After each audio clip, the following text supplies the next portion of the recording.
Hi everyone, and welcome once again to my kitchen. This is Magento, where my aim is to introduce you, the Magento community, to you, the Magento community. Today I'm joined by myself. Welcome, David, to Magento. Thank you very much for joining me in my kitchen. It's a real pleasure to be here. Thank you for inviting me, and I'm really looking forward to it. Great. Firstly, before we start, how about you introduce yourself to the viewers today, just in case they don't know? Yeah, sure. My name is David Manners. I am originally from Scotland. I'm currently living in Germany. And I am a Magento developer, and I also host this YouTube channel called Magento. I've been working with Magento for 5 years now. Yeah, and enjoying it. Yeah, cool, great, that's awesome. But there's one part of that I'd like to highlight today, and that is to say the fact that you're originally from Scotland, but you're currently now in Germany. Can you explain a little bit about that decision for us? Like, why did you move, first of all? Yeah, I can. So the reason I moved over with my family. And we moved over to help start a church here in Frankfurt, Germany. The church that we're part of is a church that kind of expands and grows. It's not just one location, it's multi-location across the world. They have a church in Accra, in Ghana, and they have one in Kuala Lumpur, in Malaysia, one in Germany, here in Frankfurt, and then the rest are around England. We were originally in the church in Sheffield, in England, for 8 years, and then they said that they were going to move across and start in Germany. So myself and my wife, we thought about it and thought, yeah, come on, let's go over, let's try something new, and let's use this as an opportunity to move across. So we're not just moving on our own, but moving for a purpose, you know. Okay, cool. And why didn't you, or did you want to always move to Germany, or was it just because the church were moving that you decided to move? No, I've always wanted to live abroad. I've always wanted to move outside the UK. I think it's good to expand your horizons and see a bit of the world and not just get stuck in what you're used to. So I've always wanted to do it, but I didn't want to do it on our own. I wanted to have more than, because we've got kids as well, I wanted to have more than just us, to have a bit more support and have a few people around us that can help us out and that can support us. And that's why we waited, and we wanted to see that we moved across with people and not just on our own. And so that's why it was important for us that the church were going to move over here, so that we could move with them, we could help them out, and also they could help us out with communicating, with learning a few things, with getting used to life and stuff like that. Okay, cool. And so you didn't want to move on your own, but you said you always wanted to move to Germany, or at least move abroad. Was it particularly Frankfurt that you wanted to go to, or is that just because of the church? Yeah, it's a good question. So me and my wife, we decided that before we wanted to move to the church, we did want to move abroad, yeah. And we have a few friends here in Germany, and we thought, oh, okay, cool. Well, Germany sounds a good option. We know some people, we've been here before, we like it, you know, all of those things kind of help out. And we're like, okay, cool. When the church move over, they'll want to go to like Berlin. You know, it's a big place. It's understandably kind of the place people want to move to when they move to Germany. It's the biggest place around in Germany.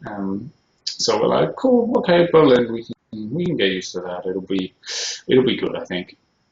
And then they announced it, and it wasn't Berlin.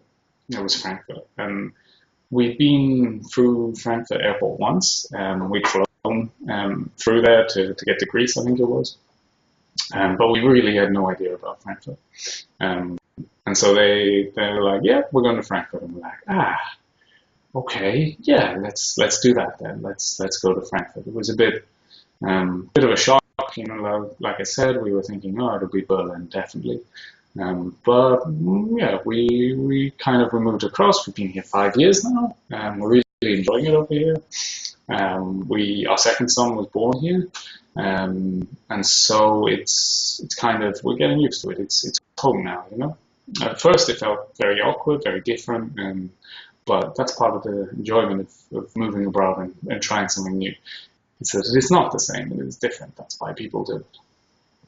Okay, cool. And you said that it can be quite hard, like to move across and have something different.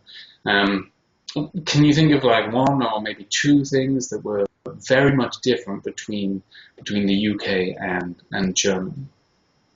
Yeah, there's quite a lot different actually. Like, yeah, it's Europe and it's all roughly the same. It's kind of all mainland, well, not mainland Europe, but Europe. It's all people are thinking roughly the same way. We're all part of the EU currently. I think it should stay that way personally, but that's a different story, I guess. But the thing that kind of not shocked me the most, but there were two things really. Firstly is opening hours. Like opening hours here are a lot different than Scotland, where I grew up, and very different from England as well. So on a Sunday, literally, unless it's a restaurant or a bar, nothing's open. There's no shops open. There's no, Sunday they've really set it aside to have family time, and so you can go and you spend time with your family instead of in the UK or maybe in America where you can just go out shopping, you can buy stuff. It's kind of a real focus. So that was quite tough to get used to. Especially because we moved on a Saturday and we're like, okay, cool. First thing we need to do is we need to go shopping because everything's closed the next day. So we want to eat, we want some food, we need to go and get it. The second big thing is, that we found was quite an interesting situation. We moved house, and we literally had nothing in our house. We hadn't been to IKEA. We moved from a service department, and where we'd been for a month to get used to being here in Germany. We moved a house, and the neighbors came around. They're like, "Oh, it's nice to meet you. Where are you from? Blah blah blah." That kind of stuff. Before we had anything in the house, any furniture. I think we had a bed at that point, or maybe a sofa bed, and that was it. The neighbors were like, "Oh, can you cut the grass because it's making the neighborhood look bad?"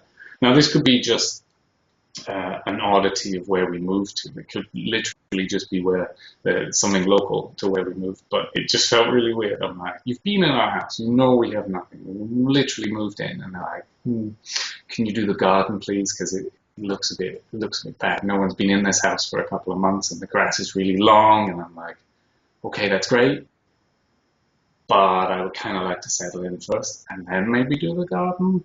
But I did the garden, kind of put it to one side, and the neighbors were nice, after that. So that was kind of a bit different. But you get that wherever you move to, I guess. Different places will have different rules. Yeah, that's true. If you move places, you kind of have to adapt, don't you? I suppose you have to. You're not just. You don't want to just be the English people or the American people or wherever you're from that just have moved to a different country. You want to be part of the place you move to more, I suppose. That's true. Maybe we can go back a little bit to your church again. And so firstly, what kind of church is it? And secondly, what kind of stuff do you get involved with at church? Like, are you part of the team? Are you whatever? Is it work or is it church? So the church is called Hope City Church. Like I said, there are many around the world. I think there are 12 in total, which is quite good. In Frankfurt on the weekend we have 2 services, and in total get about 150 people maybe. It's a modern church. It's come out of a couple called Dave and Jenny Gilpin, and they've come out of Australia like 25 years ago, I think it was. So it's modern. It's not like hymns. It's not like pews. It's a bit more modern, a bit more, I guess you'd say, culturally relevant.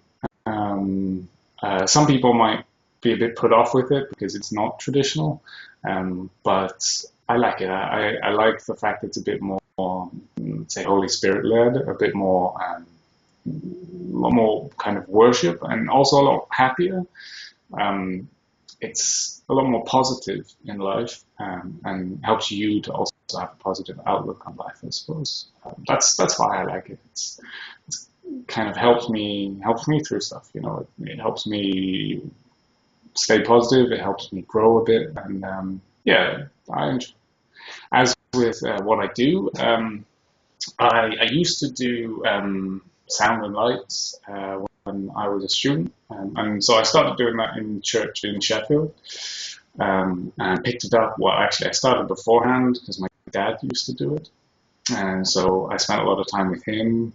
He taught me a lot of how to do it as well, and so I kept that going in Sheffield. And then when we moved over here, I also kept that going here. And so I was doing that for quite a lot of time. I really enjoyed that, kind of helping out the band, setting up, making sure it sounds good, making sure it looks good, that kind of stuff. But I also help out with the kids. So I have one son who is 5, so I also help out with the 3 to 5-year-old age range, which is important to me, to kind of get him enjoying it and get him in church. I think it's really, for me, it's important that he grows up in church. What he wants to do afterwards is completely up to him. And for now, I'm kind of like give him the options, and let him find out the stuff himself. I'm not just forcing it on. But I also really enjoy working with kids. It's something completely different from what I do. I mean, the sound and lights is still technical stuff, and so it's kind of like a lot like the work I do, I suppose. So working with the kids is something completely different, and you see a completely different side of life as well. Yeah, so yeah, that's what I do. Yeah, I enjoy it as well. Cool. Okay. Yeah, that's for me. That's interesting to hear how you moved across, what you enjoyed in life, and a little bit into your background as well. So thank you very much for being interesting today, and as a reward for being interesting, if there's anything you want to plug in the Magento community, then now is the perfect time, and feel free to do it. Great, thanks. So what I'd love to plug is Magento. These videos.